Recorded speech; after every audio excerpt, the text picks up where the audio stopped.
ওষুধ দিয়েছে, একে কেউ বাঁচাতে পারবে না। এত বড় জঘন্য অপরাধ ভাইপো করেছে, ছাড়ার কোনো সিন নেই। এই চিটিংবাজটা তো একবার ঢুকলে বেরোবে না। দেখুন বাচ্চাটার হাত গেছে,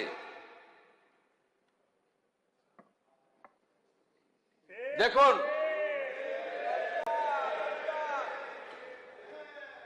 দেখুন আরেকটা বাচ্চাকে কিভাবে বিকলাঙ্গ করেছে। দেখুন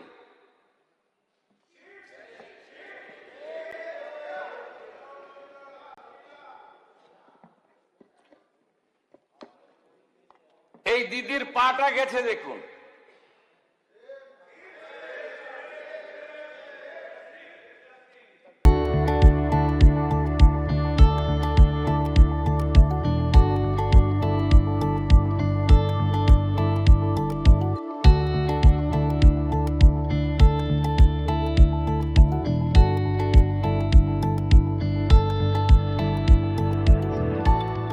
মুখ্যমন্ত্রীকে চিঠি দিয়েছে।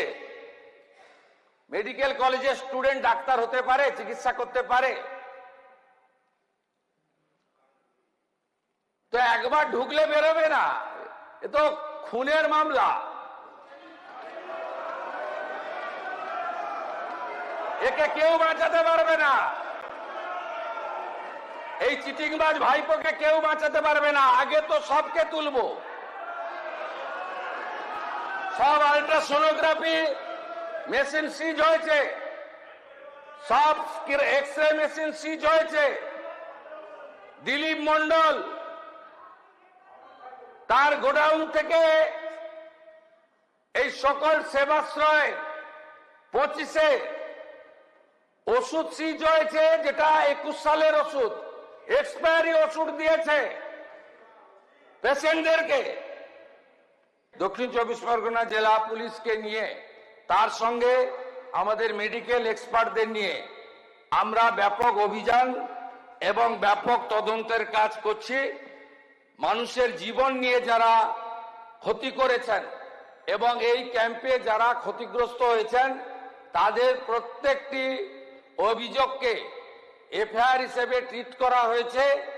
এবং আপনারা নিশ্চিন্ত থাকুন, এত বড় জঘন্য অপরাধ এই পশ্চিমবঙ্গে এই মেডিকেল ক্যাম্প নিয়ে ভাইপো করেছে, তার সাকরেতরা করেছে, তাদের একজনকেও ছাড়ার কোনো সিন নেই। সময় কথা বলবে, টাইম উইল স্পিক। আমরা আট ঘাট বেঁধে প্রস্তুতি নিয়ে সমস্ত তথ্য জোগাড় করে এভিডেন্স নিয়ে ভারতীয় ন্যায় সংহিতা অনুযায়ী কাজ করছি। যথা সময়ে বৃক্ষ তুমি কে ফলে না পরিচয়তে। ভালো থাকবেন।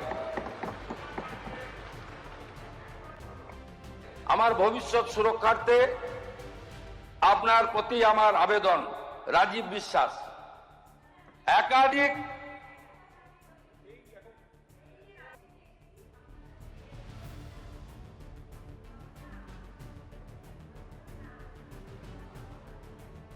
না দিদি আপনি নিশ্চিন্তে থাকুন, আমরা এটা ছাড়বো না।